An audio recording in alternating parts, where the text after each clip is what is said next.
A bee spots what looks like a particularly vivid pink orchid in a Southeast Asian rainforest and changes course toward it, drawn in the same way it's drawn to any promising flower. There's no actual orchid there at all. What the bee is flying directly toward is an insect shaped and colored specifically to be more convincing than a real flower. And researchers who tested this directly found the illusion doesn't just work. It works better than the genuine article. This is the orchid mantis, found in the rainforests of Malaysia, Indonesia, and Thailand. And for well over a century, naturalists assumed it survived through simple camouflage, sitting quietly among real orchids until unsuspecting insects wandered close enough to strike. That explanation turned out to be only partially correct, and the actual research overturning it is more interesting than the original assumption ever was. The mantis's body is built with a level of specific floral detail that goes well beyond general blending. Its four hind legs are flattened and shaped to closely resemble flower petals. Its coloration, typically a soft pink and white, closely mirrors the tones of real orchids found in the same habitat. And its overall posture, resting with those petal-shaped legs spread outward, creates a silhouette that reads as a flower from multiple viewing angles rather than just one convincing perspective. A researcher named James O'Hanlon led a study published in the journal The American Naturalist that tested something nobody had rigorously checked before, whether the orchid mantis actually needed to be sitting near real flowers for its disguise to work at all. Here's where the finding gets genuinely surprising, because the results didn't just confirm the mantis was a good mimic. They suggested something considerably stranger.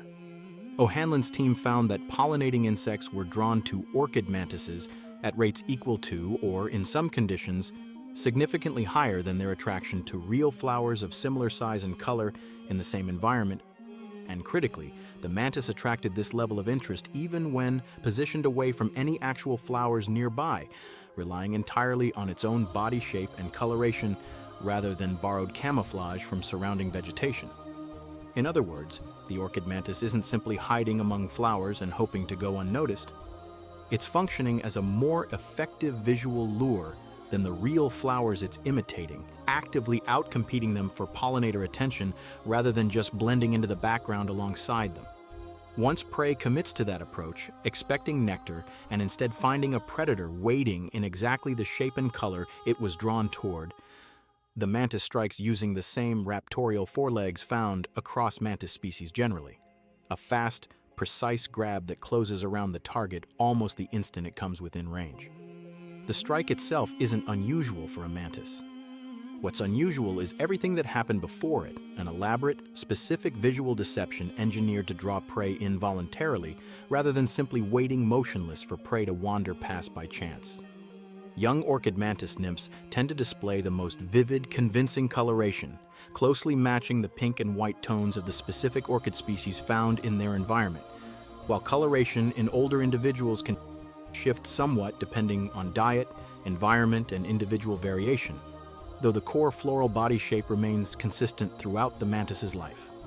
What makes this such a compelling example of deception in the natural world isn't just the visual accuracy of the disguise. It's the direction the strategy points.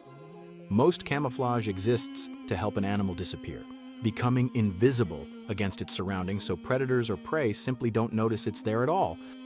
The orchid mantis does something closer to the opposite. It doesn't disappear. It advertises deliberately, convincingly, and according to the actual research testing the theory, more effectively than the real flowers it's competing against for exactly the same pollinators. So the next time you see a strikingly beautiful flower in a photo from a Southeast Asian rainforest and something about the shape feels just slightly too perfect, too symmetrical, too deliberately positioned, there's a real chance you're not looking at a flower at all. You're looking at something that's already caught several unsuspecting insects using nothing but its own convincing appearance, and is quietly waiting for the next one to fly closer. Knowing that this disguise doesn't just match real flowers, but actually outperforms them for pollinator attention, does that change how impressive you think this deception really is? Tell me in the comments, and subscribe to NatureCrest for more deep dives into the animal kingdom's most extraordinary and most convincing deceptions.